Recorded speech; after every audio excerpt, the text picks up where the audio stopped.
Okay, welcome to theCUBE. We're in San Francisco. This is live, SiliconANGLE's flagship program, theCUBE. We go out to the events, extract the signal from the noise, and here in San Francisco, really ground zero for the future of the industrial internet, the industrial cloud, the internet of things, whatever you want to call it. We're living in a connected device, and the consumers are all seeing it with mobile and the cloud, and that's moving really, really fast into the business, industrial world, and that's what we're here to talk about. I'm John Furrier, the founder of SiliconANGLE. I'm joined with my co-host. I'm Dave Vellante at wikibon.org. Bill Ruh is here. He is the director and vice president and global technology director at GE, and really the man behind this event, one of the key hosts of this event. Bill, you can sure pick your spots, so congratulations on on the activity that you guys are generating and the momentum that you have right now. Well, it's a great topic, and it's not us. I think the market's moving here, so that's what makes it a great topic. Yeah, so, well, you guys got some news today. Why don't we start there and Yeah. kind of, let's unpack that a little bit. Yeah, so we see this industrial internet movement being about how we can deliver outcomes and productivity gains, applying big data, applying the internet, and so on.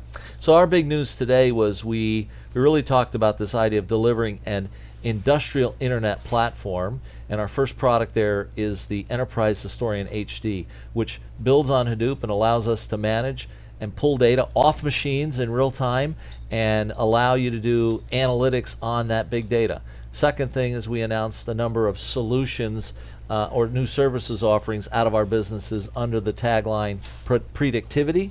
So a good example is we announced Flex Efficiency, which is really about how you can become more productive with your gas turbines.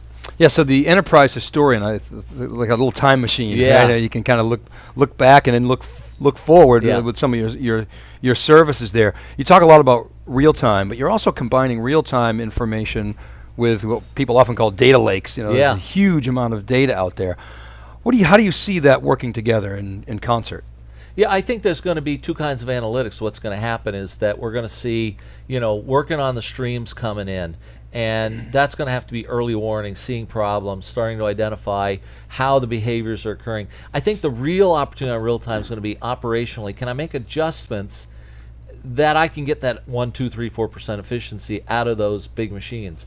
I think on the data lake side, where you're dealing with the historical aspect, I think what you're looking for is you're looking to have a crystal ball in the future. I think it's going to be like magic. We're going to predict this part's going to break. We're going to predict that this is going to become less efficient. And by predicting it, we're going to change how we maintain and operate it so we don't have those problems. So imagine I can get rid of the 40% of mechanical delays in the airline industry. If I can predict when something's going to break, I'm going to get rid of all that. Think about how that changes everybody's lives. Yeah, so I look at you guys, Bill, kind of like the conductor here, right? Yeah. You talked about the ecosystem and the importance of the ecosystem today. You've been doing work with Accenture for quite some time. You had Amazon here, Werner Vogels was here. Obviously, Pivotal is a big partner of yours. Talk about the ecosystem, how that's evolving, and where you see it going. Yeah, I think that this is not a game you can do by yourself. Too big. When you're too big. It really is, isn't it? And I think that when we look, we're about outcomes. We know the domain, we know what the productivity gains are, we know how to build those analytics. What we are beginning to realize is we need others like in system integration, we need others who bring the infrastructure and the platform as a service. So think about what we talked about today. Amazon, infrastructure as a service. We got our customers coming on public cloud saying, who are you going to work with? We got Pivotal, because now we're thinking about how we have a platform to manage data using Hadoop as well as the cloud. And Accenture, world-class system integrator solutions, really complements what we're doing. So we're going to continue to expand those partnerships out, but this is an ecosystem play for us. Yeah, so this is just a start, really, here. These aren't exclusive partnerships. They're sort of beachhead partnerships, I guess. You got it. I'd call them. You got it. And so we heard some numbers today that Jeff Kelly and David Floyer put out. I mean, this is a $500 million total available market. I mean, it's just enormous. But the more impressive numbers are the ones that GE is talking about in terms of the GDP impact. Talk about that a little bit. Yeah, you know what? When we started this and said, well, we know that all our customers are collecting data, we found it wasn't about the technology. They all said, look, don't come sell us technology. What they said is figure out how we can get outcomes. So we looked at it and said, well, what's the potential for these outcomes? We were completely blown away. So when we looked at things like fuel burn on just our gas turbines, and we generate 30% of the world's electricity on those gas turbines. It's a $66 billion savings over 15 years.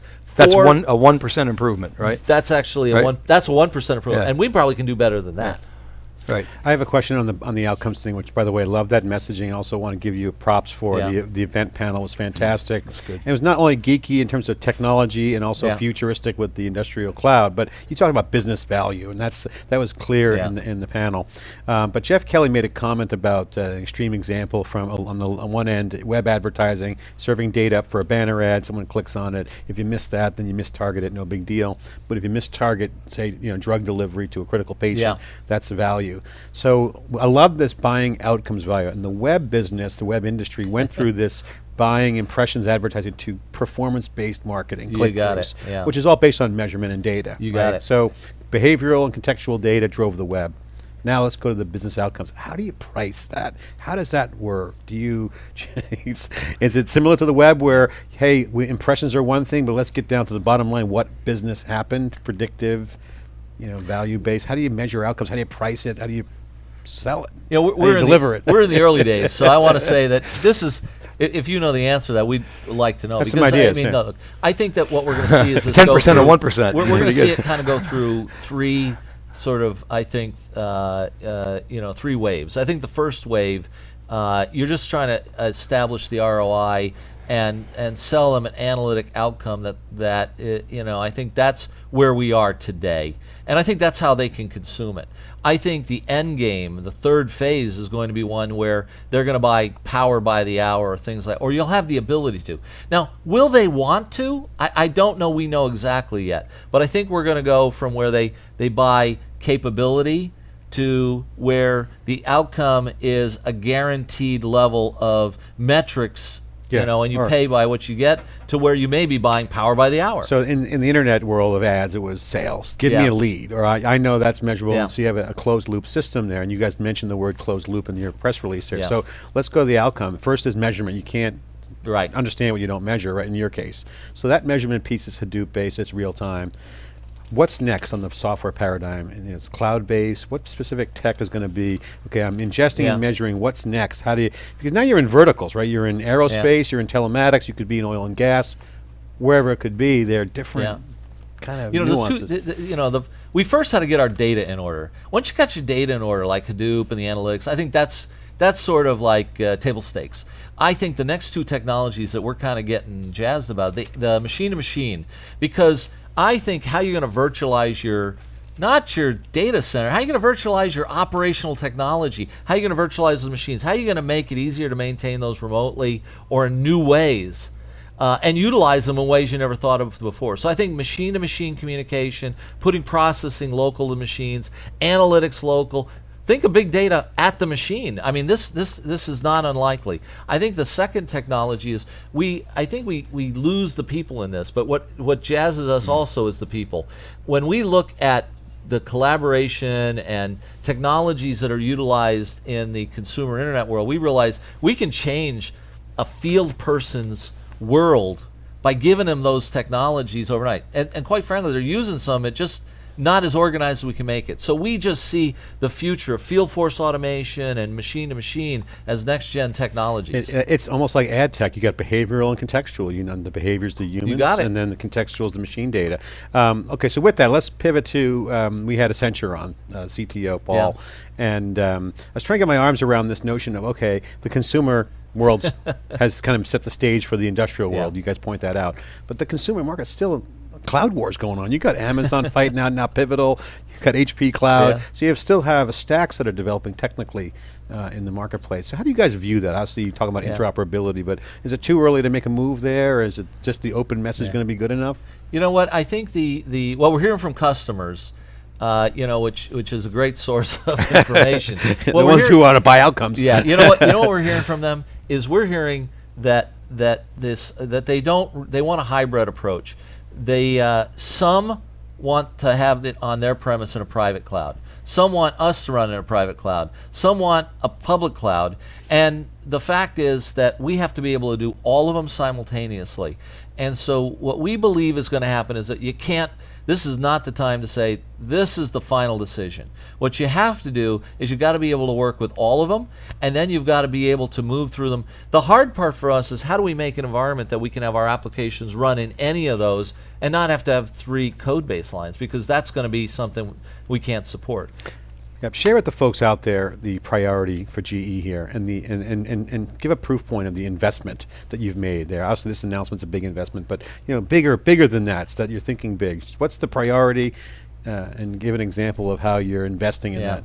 Well, the first priority for us, which we made 2 years ago, was that we had to be able to have an organic capability, and we said, you know what, if you're gonna build an organic capability, you're gonna be somewhere. Where are you gonna be? Silicon Valley. This is not a normal place for GE. I don't know if you noticed that.